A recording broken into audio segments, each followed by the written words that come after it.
Welcome to the UK Travel Planning Podcast. Your host is the founder of the UK Travel Planning website, Tracy Collins. In this podcast, Tracy shares destination guides, travel tips, and itinerary ideas, as well as interviews with a variety of guests who share their knowledge and experience of UK travel to help you plan your perfect UK vacation. Join us as we explore the UK from cosmopolitan cities to quaint villages, from historic castles to beautiful islands, and from the picturesque countryside to seaside towns. Hello, everybody, and welcome to episode 115 of the UK Travel Planning Podcast. This week, I'm really excited to have, once again, Lisa Benjamin from Go Cotswolds come on to the podcast to talk all things Cotswolds with us. Now, Lisa was at episode 107 and was talking all about her and her husband's company, Go Cotswolds. So I would pop back and listen to that episode if you haven't already. But Lisa has come on this episode and agreed to talk with me about things that you need to know before you plan a trip to the Cotswolds. Because believe me, Doug and I get asked more often than not things about the Cotswolds, or Cotswold, as we get told quite often. I'm going to the Cotswold. So I thought this would be a fantastic topic for an episode. So hi, Lisa. Good to have you back on the podcast. Would you like to give everybody kind of a quick synopsis of who you are, what you do, and a little bit about your company? That'd be great. Sure, yeah. Hi, I'm Lisa Benjamin. I'm one of the owners of Go Cotswolds. I run the company with my husband, Tom. We've got a small team of local guides. We live in Stratford-upon-Avon, just on the edge of the Cotswolds. We have a small team of local guides, and we have some minibuses, and we drive our visitors all around the Cotswolds. And you do some fantastic tours, because already quite a few members of our Facebook group have been on tours with you. And we've had some lovely comments over the last week or so since the podcast came out, with everybody saying, oh, I went on a tour with Go Cotswolds. It was fantastic. It was so good. We only booked on one tour and came back, and then we managed to get onto the secret Cotswolds tour, and it was brilliant. So we're not going to spill the beans about what's on the secret Cotswolds tour. And hopefully I'll get on that tour as well when I come back. I know you invited me to go on that, Lisa, so I'm very excited about that. But I thought, as I know people will be going, okay, Cotswolds, I'm going to England. I really want to go to the Cotswolds. What is it that I need to know when planning a trip to the Cotswolds? So that is exactly what we're going to tackle, aren't we, Lisa? Yes, great. Yeah, there's lots of things that people are perhaps unaware of when they're planning a trip to the Cotswolds. And hopefully I'll be able to fill you in. Perfect. So we've been brainstorming all week. So we've come up with 12 points that we think would be very useful for you to know. So I'm going to be really unfair to Lisa, and I'm going to say a few words and let Lisa go and explain why you need to know about these things. So the first thing that we want to mention is that the Cotswolds is a large area. So, yes. Lisa, how big is it? Often people think that the Cotswolds is one village or a small collection of villages, but the Cotswolds is actually a whole region, and it covers around 800 square miles, or 2,000 square kilometres for the metrics among us. It's massive, and it's a big rural area, so it can be difficult to get around. The distances between north and south is people don't realise how far apart some places are. So yeah, it's a big area, and because it's rural, there aren't many major roads. It's slow going, let's say. It certainly is, and it's the third largest protected area in England. It's huge. Yes, I got that slightly wrong. I got that slightly wrong in my last podcast. I said it was the second largest. It's the third largest protected area in England. So after the Lake District National Park and the Yorkshire Dales National Park, the Cotswolds National Landscape is the third largest protected area. So it's massive, and it's a very important area as well. And also important to just say that it's Cotswolds, not Cotswold. It's the Cotswolds. The Cotswolds, it's a funny one, yeah. Cotswolds. There's various spellings I've come across in my time. The Cotswolds, it's the Cotswolds area of outstanding natural beauty, as it used to be known. It's kind of rebranded. It's now the Cotswolds National Landscape.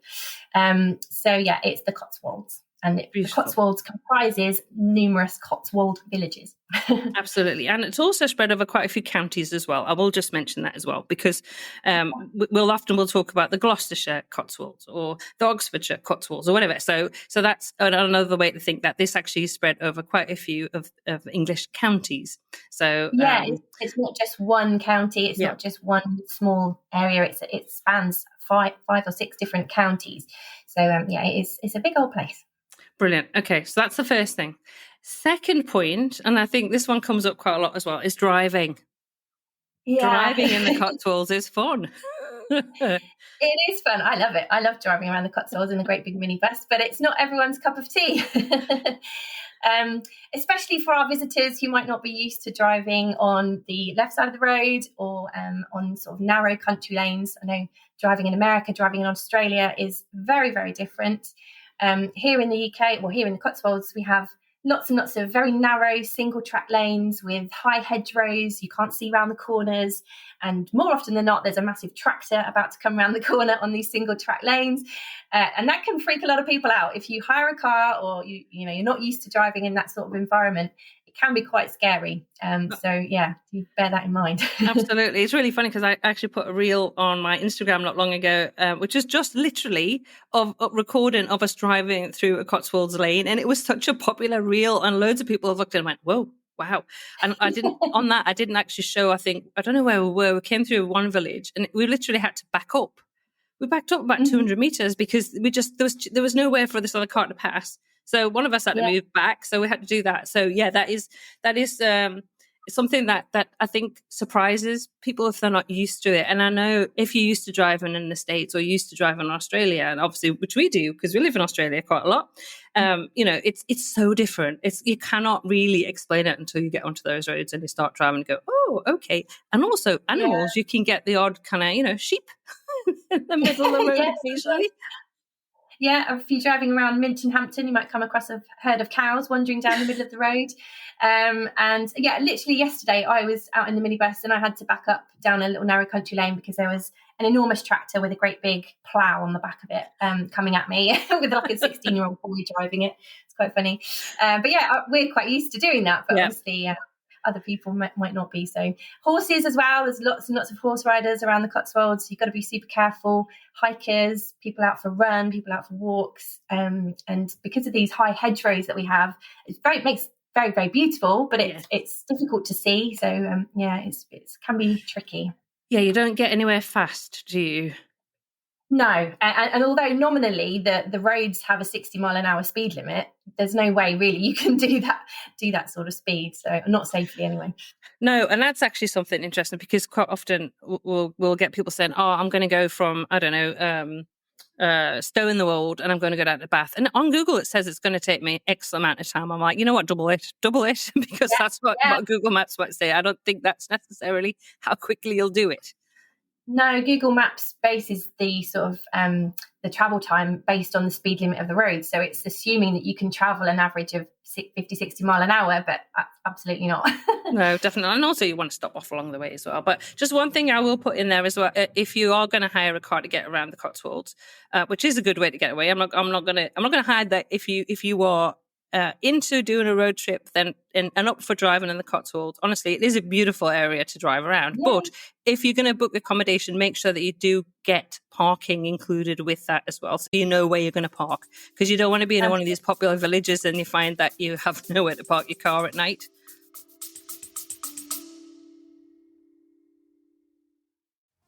Hi, it's Tracy here, just popping in to say if you're enjoying the UK Travel Planning Podcast, I have some exciting news. Why not join us on the Global Travel Planning Podcast, where we bring you travel inspiration, itinerary ideas, real-life adventures, and practical tips to make your travel dreams a reality. We've already explored Japan, Vietnam, Queensland, and Switzerland, with more thrilling destinations coming up.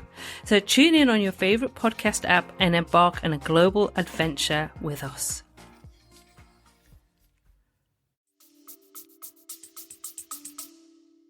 Yeah, absolutely.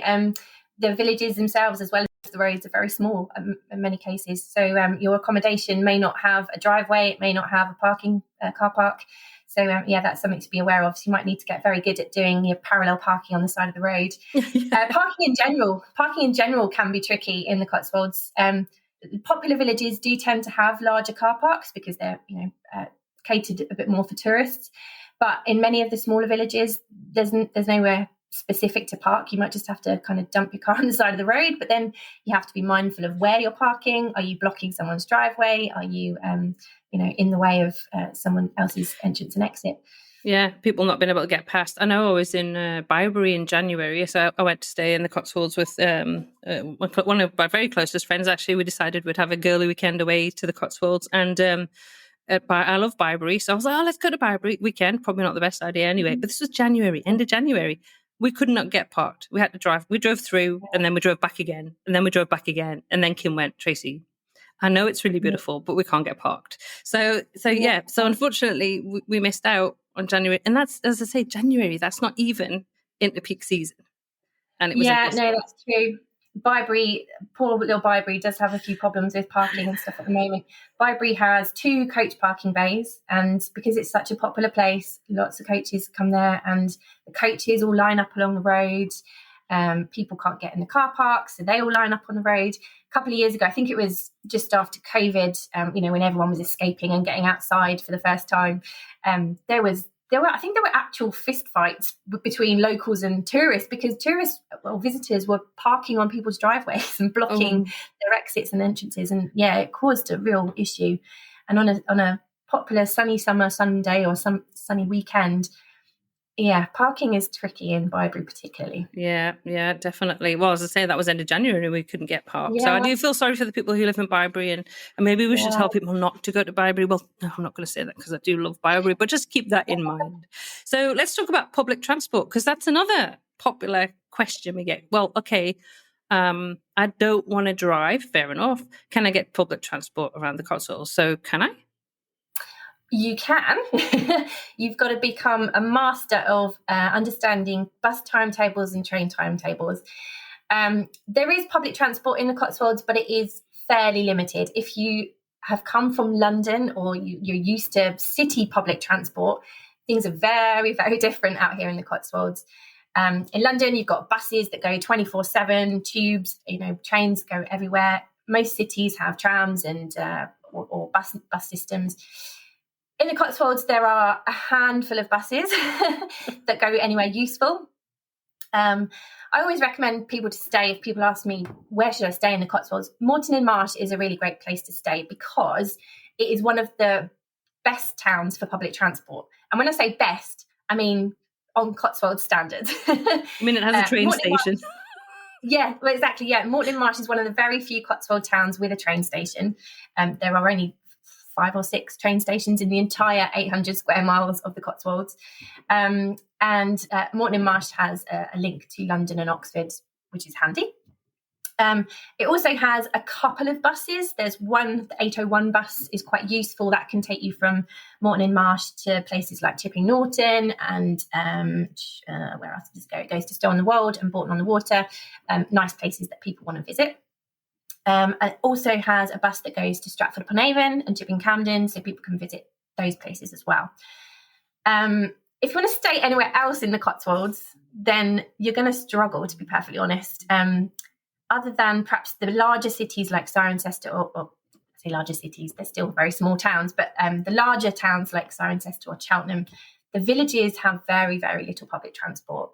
Some villages have like one bus a week, which is ridiculous. That's crazy. There'll be one bus on a Thursday in the morning, so you can go to a big town and do your shopping, and then one bus in the afternoon to come back again, and that's literally it. Some towns have one bus a day, and those tend to be geared around school times so that children can get to their secondary school, which might be in another town or village. And some villages don't have a bus service at all. So if you want to visit somewhere like Snowshill, for example, which is very, very beautiful, there's no bus that goes there. It's you cannot get there by public transport, so you either have to drive or take a toll. What happens if I decided I want to take a taxi? Could I take a taxi? Is there a taxi? Is there Uber? No. This is one of the questions that we get asked a lot. Oh, it's okay, I'm going to stay in Snowshill, I'm just going to get an Uber. No, you're not. Sorry. Taxis, there are taxi companies in the Cotswolds, but out here, a lot of the taxi companies are run by sole traders. So you've just got one man in his car, and he runs a little taxi service. So if he's fully booked at the time you call him up and you say, hey, I want to go somewhere, then you have to move to the next taxi operator on the list. And if they're fully booked, you need to move to the next one on the list, and the next, and the next, and the next. I've honestly heard about people arriving at Moreton-in-Marsh station. A popular sort of route that people need to do is to get from Moreton-in-Marsh station to Chipping Campden to start the Cotswold Way hike. And I've heard so many stories of people arriving at Moreton-in-Marsh, expecting that there will be a taxi just waiting in the cab rank, and they've literally waited for hours before they can get a taxi. So that's why I always recommend the bus service as well, because there is a bus service. It's fairly infrequent, but if you can time it right, then there is a bus between Moreton-in-Marsh and Chipping Campden, and it only costs £2 as well. At the moment, there's like a government subsidy thing happening at the minute. So any public bus service, it's £2 per person one way, anywhere you want to go. So it's super cheap and pretty reliable.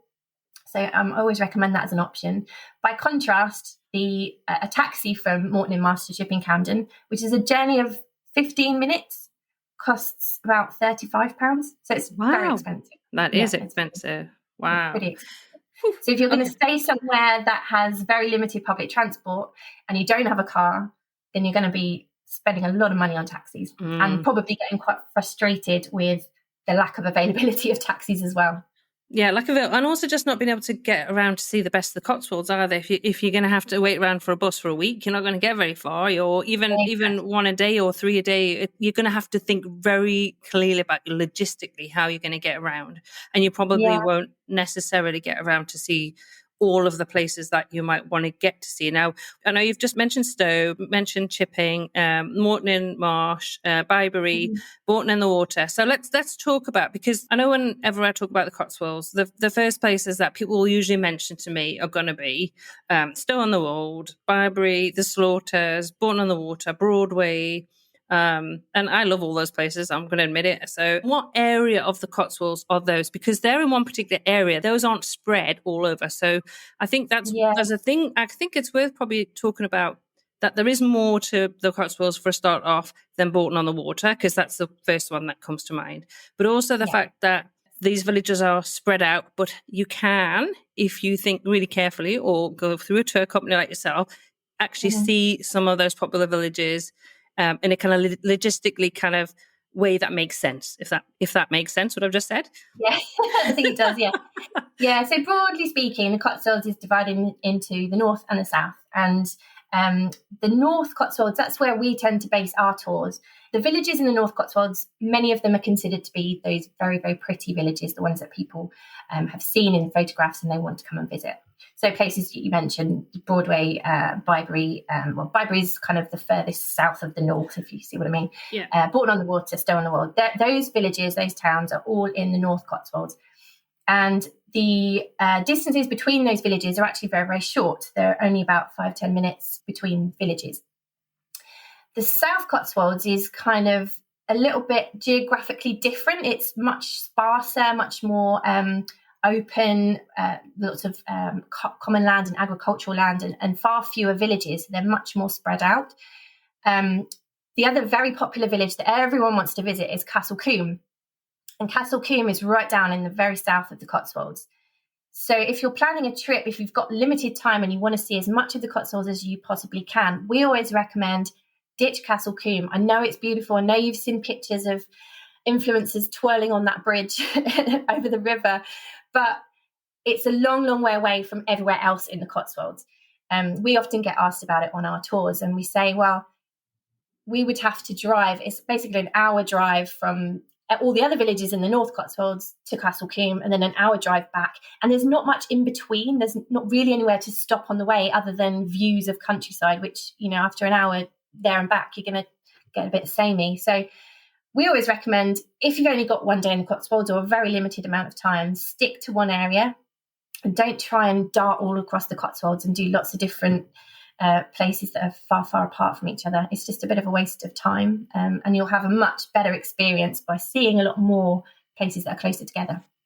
Yeah, and I think that's a really good point. Because you say Castle Combe comes up all the time, and it is Castle Combe's lovely if you can get parked. That's another place we struggle. Like, I think actually it might have been Castle Combe where we ended up doing a massive reverse. I have a feeling that's where it was. We came through Castle Combe and couldn't, and it was crazy busy, crazy. In fact, it was it's the most I've seen anywhere, I think, that went in the Cotswolds. It's just so busy. And again, it's that kind of influencer twirling around on the bridge in a hat and a long skirt dress thing. You know, I mean, I'm way past that, thank goodness. But I think, unfortunately, it does draw people. But I think that explanation is perfectly so about just how far that is from the beautiful part of the Northern Cotswolds, which is where I am. I think my heart's there. Absolutely, you can't go wrong. I mean, there's so much to see and do. I mean, just thinking of the gardens for a start off. I mean, I think that's also worth mentioning. There's beautiful houses to go and see. There's the gardens to go and see. You know, it's not just the villages are beautiful, but there's other things to do as well. I'm just thinking about the Cotswold lavender. I mean, that's another beautiful thing to experience. Yeah, there's so much more to the Cotswolds than just looking at villages. There's lots of sort of tourist attractions as well. If especially if you've got kids, there's places like the Cotswolds Farm Park and the Cotswolds Wildlife Park. There's Birdland and a model village in Bourton-on-the-Water. There's lots of attractions, but yeah, the stately homes, castles, gardens are stunning. Lots and lots and lots to see. It's not just wandering around looking at people's houses, which is still pretty good, though, I have to say. Yeah, I look around and go, well, if I ever win $1 billion, I'll buy that cottage. That's always my saying when I go around. That particular cottage there with the roses around the door, yes, I'll have that one. The wisteria, if you're there at the right time of the year for wisteria, it really is wisteria hysteria for me. I just kind of go, wow. Wisteria, yeah. In May is beautiful. Oh, absolutely. Spring flowers as well in spring. That's lovely. All sorts of stuff. Oh, absolutely. So tell me about why a tour is a good option. Because obviously we're talking about public transport is difficult, getting a taxi is difficult. If you're not confident with driving, then again, this is an area of the world that may be restricted to you. And I think that's a good point to say is that it's not if you want to go and do a tour, which Lisa's now going to talk about. Yeah. When we started our tour company, like Tom and I, my husband and I who run the company, we hate guided tours, which sounds a really odd thing to say because we set up a guided tour company. But our tours are not that kind of tour where you're following a guide with an umbrella in the air, following around like lemmings. We like slow travel. We like to experience and explore. We give lots and lots of free time to our guests to explore the different places that we visit during on a particular itinerary. So a tour is a really great way. I'm going to be biased and say our tours are a really great way to explore the Cotswolds because there is a lot of free time built into the day. So you're not stuck with the guide. You're not making awkward small talk with other people. You have lots of free time to explore the way you want to explore each of the stops. But also we give you that itinerary so you can visit places that are inaccessible by public transport or difficult to line up those bus timetables or places that you can't get to if you don't want to drive. So that is a really good way. In fact, I saw on the UK Travel Planning Facebook group just the other day, there was a comment from someone. I think someone had written a lovely comment about having been on one of our tours, and someone else said, "Oh, I was so happy to read this because I didn't think I could visit the Cotswolds because I haven't got a car. I don't plan to drive when I'm in the UK, and I wasn't sure if I could get around." So it is difficult to do it solely by public transport, but that's where tours come in useful because you can visit other places that you might not be able to see otherwise. Definitely. And then you've got minibuses, so they can go lots of places that the larger coaches can't get to. Yes, absolutely. Yeah. The massive sort of 70-seater coaches that come up from London, they are restricted to driving on the major roads. I put that in inverted commas because there aren't any motorways in the Cotswolds, but the sort of the bigger, wider roads that can accommodate bigger traffic. And they're also restricted to the places that have designated coach parking spaces too. So you're only going to be able to go to the very touristy, popular places, which are going to be very busy at some points of the year and full of other coach parties as well. So we're taking a minibus tour. We can park. We have the advantage of being able to use coach parking spaces. That's a nice little perk of having a minibus PSV license. But our minibuses, believe it or not, although they are much longer than a car, they're only the same width as a car. So we can park anywhere on the side of the road or across two normal size car parking spaces. And we're absolutely fine. So we can go anywhere a car can go. which is great. Perfect. And you're a bit higher up. Your seats are higher up, so you can see over the hedgerows, and that's really great too. Yeah, exactly. And the thing is as well is that, you know, if you're going with your partner, you can both enjoy it rather than one person driving and another person navigating, or in my case, shouting at the other person. That'll be talking. or stop, I want to take a video, or stop, or watch there's a cow, or watch this. You know, that's usual. It's funny because we just planned a trip for September, and we're going to be driving around Scotland, and we'll go to Skye. And Doug said to me, "Who's driving?" And I went, "Well, that'd be you. I'll be navigating as usual." So he's just like, "Oh, yeah."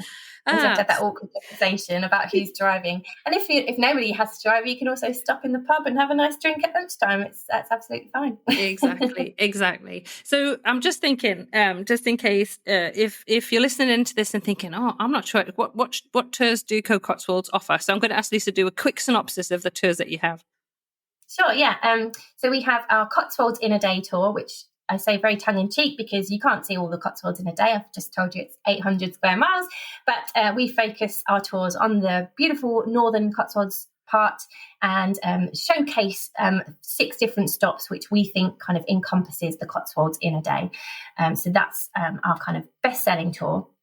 We've also launched this year a secret Cotswolds tour, which we decided to launch as a kind of complement the Cotswolds in a day. So you can check off all the highlights on one day, and then on day 2, or if you've already been to some of those highlight places, you can take our secret Cotswolds tour, which gets you a little bit more off the beaten track. We go to a couple of better known places, Broadway and Burford, because we still need to find places to have coffee and lunch. But we go to some other very, very small villages that are a bit quieter, very, very beautiful places that you won't necessarily see girls twirling on bridges. You also got a new Stonehenge one, isn't that right? Yes, we launched a Bath and Stonehenge tour earlier this year as well. And that was purely in response to customers asking us, do you go to Bath? Do you go to Bath? Bath is a long way from where we're based. So this tour involves a bit more of a drive. But it's, again, a very scenic, beautiful drive. And we can take you down to Bath and Stonehenge. And then the other one we have, which is in the summer, is a Walks and Villages tour, which again gets you a bit literally off the beaten track. You can experience some of the countryside footpaths and beautiful countryside walks that the Cotswolds has to offer, with the safety of a guide who knows where they're going. Perfect. And I haven't actually been numbering these as I've been going through, but I know I have in front of me number 11. Take the train out of London. So that's one tip when planning a trip to the Cotswolds. So why should somebody take the train out of London, Lisa? Yeah, I mean, it's slightly biased because obviously we want people to come and take our tours out of and not the ones that depart from London. But honestly, we think that taking the train, if you're going to visit the Cotswolds, don't fall into the trap necessarily of taking those big coach tours from London. They might seem convenient because they have a pickup point close to where you're staying, but a significant proportion of your time on that tour is going to be spent getting out of London and then getting back into London. So that really reduces the amount of time that you have to spend in the Cotswolds. And often these great big coach tours include the Cotswolds as part of a bigger, crazy itinerary. Like you might go to Bath, Stonehenge, Oxford, Windsor Castle and the Cotswolds in a day and things like that. Edinburgh sometimes, I think. Yeah, there is actually a tour out there called England in a Day, which I think is hilarious. But it's very, it's impossible to see England in a day. It's even impossible to see the Cotswolds in a day. So your travel time you're going to have a lot of travel time on those big coach tours. Whereas if you take the train out of London, you're going to skip all that London traffic. You're going to be sitting in your train seat, looking out the window of beautiful countryside. You can have a little drink on the train if you want to. You can just put your feet up, relax, read your book while you're taking the train out of London, and you can arrive in Moreton-in-Marsh in just 90 minutes, so an hour and a half's journey, very relaxing journey. I think it's a nicer way. And then you arrive in the Cotswolds and you're ready to start your tour, and then you've got more time in the Cotswolds to explore. Absolutely. And stay over. I'd always recommend staying over as well. Stay over, yeah. It's such a lovely place. And number 12, don't try to pack too much into a day. So this is a good reason to stay over. Don't try to pack too much into a day because less is more. Yeah, and I could just touch on that now. Like attempting to see England in a day, I think is crazy. I'm sure there's a time and a place for it. If you're on a one-night stopover on the way to somewhere else, then perhaps that might tick some boxes for you. But yeah, less is more. We get a lot of inquiries from people who want to try and cram, I think, too much into their itineraries, and all they're going to be doing is driving and box ticking. And I think what makes the Cotswolds so special, it's beautiful to look at, but it's also wonderful to experience and explore it, and pop into the local pub and have a drink in the local pub, get chatting to the barman, go to the local coffee shop, not the Starbucks or the Costa Coffee, and talk to the guy who serves you your coffee, and visit some of the like local attractions that aren't massive, great big touristy things. I think that's what really makes the Cotswolds very special.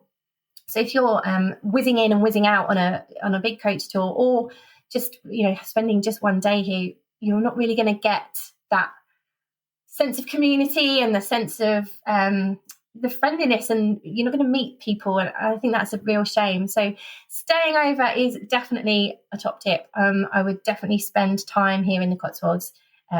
You just get so much more out of your experience than just whizzing through and ticking off sites and just seeing everything through a camera lens. Oh, absolutely. I 100% back you up. But anyway, it was lovely to chat to you again, Lisa, and I'm looking forward to meeting you as well. Probably not too long after this podcast episode comes out. Hopefully we'll get to meet in person rather than across the water on the podcast. Look forward to it. But thanks so much, Lisa, for coming on the podcast again. It's always so good to chat to you. And as I say, I can't wait myself to get back to the Cotswolds. Oh, I'll see you soon. Yeah, thank you. Thank you for tuning in to this week's episode of the UK Travel Planning Podcast. As always, show notes can be found at uktravelplanning.com. If you've enjoyed the show, why not leave us feedback via text or a review on your favourite podcast app? We love to hear from you, and you never know, you may receive a shout out in a future episode. But as always, that just leaves me to say, until next week, happy UK travel planning.